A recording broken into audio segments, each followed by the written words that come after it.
1 Samuel അധ്യായം 21. ദാവീദ് ഒളിച്ചോടുന്നു. ദാവീദ് നോബിൽ പുരോഹിതനായ അഹിമേലെക്കിൻ്റെ അടുക്കൽ എത്തിച്ചേർന്നു. അഹിമേലെക്ക് സംഭ്രമത്തോടെ ദാവീദിനെ എതിരേറ്റുകൊണ്ട് ചോദിച്ചു, നീ എന്താണ് തനിച്ച? കൂടെ ആരുമില്ലേ?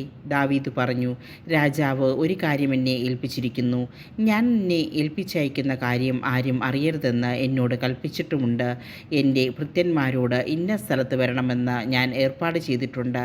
ആകയാൽ അങ്ങയുടെ കൈവശം എന്തുണ്ട്? എനിക്ക് 5 അപ്പം തരിക, അല്ലെങ്കിൽ ഉള്ളതാകട്ടെ.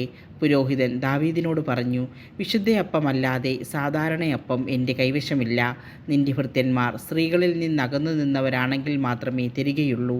ദാവീദ് പറഞ്ഞു, സത്യമായി ഞാൻ യാത്ര പോകുമ്പോഴൊക്കെ ഞങ്ങൾ സ്ത്രീകളിൽ നിന്നകന്നിരിക്കും.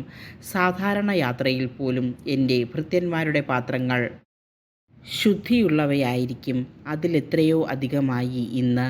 പുരോഹിതൻ അവന് വിശുദ്ധയപ്പം കൊടുത്തു. പുതിയത് പകരം വയ്ക്കാൻ കർത്താവിൻ്റെ സന്നിധിയിൽ നിന്ന് എടുത്തുമാറ്റിയ തിരുസാന്നിധ്യയപ്പമല്ലാതെ അവിടെ വേറെയില്ലായിരുന്നു. സാവൂളിൻ്റെ ഭൃത്യന്മാരിൽ ഒരാൾ അന്ന് അവിടെ കർത്താവിൻ്റെ സന്നിധിയിൽ ഉണ്ടായിരുന്നു. സാവൂളിൻ്റെ ഇടയപ്രമാണിയും എദോമ്യനുമായ ദോയഗ് ആയിരുന്നു അത്.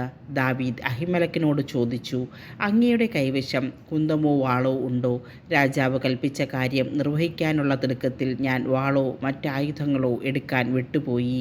പുരോഹിതൻ പറഞ്ഞു, ഏലാ താഴ്വരയിൽ വെച്ച നീ കൊന്ന ഫിലിസ്ത്യനായ ഗോലിയാത്തിൻ്റെ വാൾ ഏഫോദിൻ്റെ പിറകിൽ ഒരു ശിലയിൽ പൊതിഞ്ഞു വെച്ചിട്ടുണ്ട്. അത് വേണമെങ്കിൽ എടുക്കാം, അല്ലാതെ വേറൊന്നും ഇവിടെയില്ല. ദാവീദ് പറഞ്ഞു, അതിനു തുല്യം മറ്റൊന്നില്ല, അതെനിക്ക് തരിക. സാവൂളിൻ്റെ മുൻപിൽ നിന്നോടി ദാവീദ് അന്ന് തന്നെ ഗത്ത് രാജാവായ അക്കീഷിൻ്റെ അടുത്തെത്തി. അക്കീഷിൻ്റെ ഭൃത്യന്മാർ അവനോട് പറഞ്ഞു, ഈ ദാവീദ് ആ നാട്ടിലെ രാജാവല്ലേ? സാവൂൾ 1000 കൊന്നു, ദാവീദോ 10,000 എന്ന ഇവനെക്കുറിച്ചല്ലേ അവർ പാടി നൃത്തം ചെയ്തത്? ദാവീദ് ഇതിൻ്റെ പൊരുൾ ഗ്രഹിച്ചപ്പോൾ ഗത്തിലെ രാജാവായ അക്കീഷിനെ വളരെയധികം ഭയപ്പെട്ടു. അവരുടെ മുൻപിൽ അവൻ ഭാവം മാറ്റി ബുദ്ധിഭ്രമം നടിച്ച് വാതിലിൻ്റെ കതകുകളിൽ കുത്തിവരയ്ക്കുകയും താടിയിലൂടെ തുപ്പലൊലിപ്പിക്കുകയും ചെയ്തുകൊണ്ടിരുന്നു. അക്കീഷ് ഭൃത്യന്മാരോട് ചോദിച്ചു, ഇവൻ ഭ്രാന്തനാണെന്ന് നിങ്ങൾ കാണുന്നില്ലേ? അവനെ എന്തിന് എൻ്റെ അടുക്കൽ കൊണ്ടുവന്നു? എൻ്റെ മുൻപിൽ ഭ്രാന്ത് കളിപ്പിക്കാൻ ഇവനെ കൊണ്ടുവരാൻ എനിക്കിവിടെ ഭ്രാന്തന്മാർ കുറവാണോ?